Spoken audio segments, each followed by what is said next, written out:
Hello, welcome back. You ready for video number 2 of our time blocking and getting more out of the time that you already have training? I hope so. I hope you did your calendar and you made it from the first video. So video 2 is about setting office hours. Congratulations, you're a businesswoman, and this one is really important for leaders and elite. It's really important for us to set those office hours, but it's also important for everyone to set office hours, and it gives us the self-discipline. It helps us with our own self-discipline. If I know I'm supposed to show up in my office at a certain time to do a phone call, I show up in my office to do the phone call. If I know I'm supposed to host a webinar at 12 noon Eastern time, I have my butt in my chair at 12 noon Eastern time hosting the webinar, because it helps with that calendar, setting up the time. And so you need to create your own office hours, the time you'll be in your office and the time you'll be out of your office, and you need to hold them just like you hold those hours at your full-time office. If you're expected to be in your office at 9 a.m., you're in your office at 9 a.m. Grumpy or not, coffee or not, you're in your office, because that's your expectation. That's the paycheck your boss has holding over you. Well, consider this the same thing. Give this the same honor as you do that 9 to 5 that you did in your 9 to 5, if you've been able to leave yours as well. This is the expectation that you'll be in your office between this hour and this hour. But this is your choice. And the paycheck you get is not something that a boss holds over you. This is your own paycheck. You write your own paycheck. And if you're in here doing the work for the hours that you said you would do, your paycheck will increase. I promise. The more consistent I am in my office time and in the time that I know I'm available for my team and for my customers and to do all the work related to my business, the more money I make. This is your paycheck. You're the boss. You're in charge of writing it. Your name is at the bottom. You want a bigger paycheck?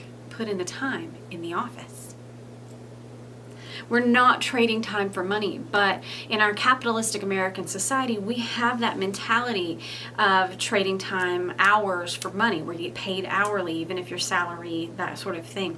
And so use that to your advantage. Trick your mind in saying, all right, it's work time. I got to go in the office so I can get paid. Trick yourself if you need to. And logically, we know that that is not what we're doing here. We're not trading time for money, but it still works. Let that work with you and help you create that self-discipline and create the structure. You know, I believe in getting dressed every day. I shower every day. I may not put makeup on every day, but I get a shower and I get dressed and I come into my office just like I would in my regular office. And so it creates a structure and you create that routine. I know if you work outside of the home, you have a certain routine of things that you do every day before you leave the house. Some days they get all thrown out of whack if the alarm doesn't go off or you snooze it too many times. That's real life. But that same level of structure will help you in your home office.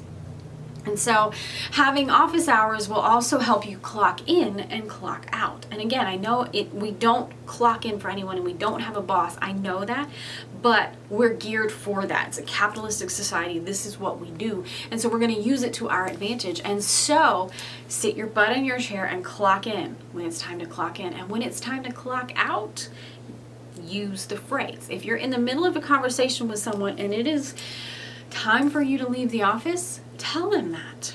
It is okay for you, leader, to tell your team, to tell someone, I had the conversation this week and she wasn't upset with me. I was like, oh, it's time for me to clock out. I have an agreement with my husband that at 5:05 Eastern time every afternoon, I clock out of work and we go and make and have dinner together, because our relationship is important. If you have any more questions, send them to me in a message and I'll answer them tomorrow when I come back in my office. And that was it. And that was the end of the conversation. She was like, oh yeah, okay, go. That's wonderful. I hope you're having a good dinner. That was it. She was never angry with me because I used the words that our jargon knows. Clock out. Clock out is a big deal. So it lets you clock in, it lets you clock out. I've used it with my team when they like to message me at 6 in the morning when I'm still asleep. Hey, I'll answer this when I clock in my office. And they'll wait. And they'll wait patiently, because it's the expectation that our culture as a whole has. for working, clocking in, working, clocking out, not working anymore. These are helpful terms that really will help you leader, especially with your team. Hey, I'll answer you when I clock back in tomorrow morning at 9 a.m. Hey, I'll answer you when I get to my office this evening at 7:30 after dinner and clock in for work. See what I'm saying? It's a really simple and a really easy way to set your time boundaries, and it will also trick you mentally. You're clocking in, you're punching that clock or whatever it is. It's time to sit down and work. Makes things easier for you. So use little tricks like that to help you. And so when you set these office hours, you need to communicate them with others. This is your family first. You must communicate with your family. Must communicate with your family. My husband knows my office hours. I've been the same, very similar office hours for as long as I've worked from home. He knows them, but in the beginning I had to communicate them with him and let him know these are my times when I'll be working. And that's where, when I showed you the calendar in the last video, that's really helpful. When I first applied my hours, I printed it out and I had it on my door. He could see it, I could see it.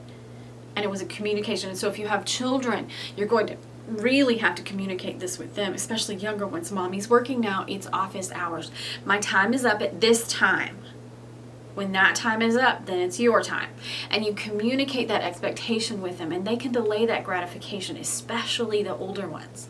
Babies totally don't even count in that, and you know what I mean by that. But like those older ones, you can communicate, it's mommy's work time. When this time is up, then it's your time, and then we'll go play, and then we'll make lunch, and then we'll do whatever. Communicate those expectations with them and train your children that work time is protected time. Communicate these office hours with your customers. They need to know as well. And again, that clock in and clock out, this is where it's going to save your butt with your customers. You know, customer Susie Smith messages you at 11:05 Eastern time, and you're like in the bed, but you're actually on your phone, because sometimes we scroll through Instagram while we're trying. I know, I live this life too. And you get the message and you accidentally click the bubble and but so you message, hey Susie, thanks so much. I'll check on this tomorrow when I clock in for work. Close the message. That's it. Susie's not going to be mad at you. It's 11 o'clock. She shouldn't have even messaged you, but it's probably on her brain. And I do this too. When it's on my brain, I got to talk about it or I'm going to forget it. And it's really easy. Hey Susie, I'll check on this tomorrow when I clock in for work. That's it. And you're done. And then, you know, if Susie messages you at 6 p.m. Eastern time and you're actually still working but probably shouldn't be, the same holds true, right? Hey, I'll check on this when I clock in for work. Or if you and Susie are chatting and you really need to end the conversation, but you can't find a polite way out, but oh, it's 5 o'clock. Oh, Susie, I gotta run. It's my time to clock out for work and go have dinner with my family. I'll be back with you tomorrow when I clock back in at whatever time you clock in for work. See how simple that is? And so this communication is huge. And when I first set my office hours, my customers knew as well. And so I would tell them Facebook, personal messaging, email, all that kind of stuff. And I made it very apparent and very clear. These are my hours. And I do the same with my team. My team knows my office hours. If you join my team, you get a link all about Ericka, and my office hours are in there. And I share them with them and I post them pretty regularly. I need to in my team group and that sort of thing. And it's never in a negative connotation. And what I want my team to learn and you to learn from this is boundaries are awesome.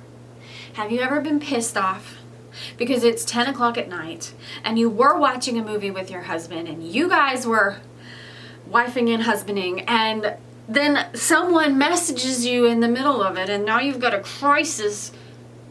They've crossed a boundary. And so office hours give you that boundary, give you the boundary, the power to say, you know what, it's not office hours, work stuff can wait, and give you the power and the boundary to say, I'll check on it tomorrow when I clock in. Because that isn't a priority. What you were doing was a priority, right? So it gives you that power. It gives you so much power, and I never want you to abuse power, ever. So I don't want you to like wield it and be like, this is my office hours. No, that's not what I'm saying. What I'm saying is, set your boundaries. Hey, You know, Amanda, thanks so much for messaging me. You know, I'd love to talk with you about paparazzi, but right now I'm in the middle of whatever, having dinner with my family, taking my kid, it's their birthday party. I'll be back in my office tomorrow at 10 a.m. Eastern time. I'll message you then, all right? So if you have any questions between now and then, shoot them here. I'll answer them tomorrow. And you're not blowing Amanda off, but you're not also letting Amanda take precedent over what you're doing, which is very important time with your family. It works, and people will respect it. Now, there's going to be a couple people, there's always a couple people who have a hard time with this, who want to push those boundaries, who want to push you. That's okay. They're allowed. People are people, and people suck sometimes, right?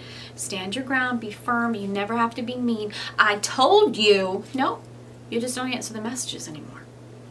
You let it wait until tomorrow when you clock back in, or that evening when you clock back in, or whatever. And it is okay.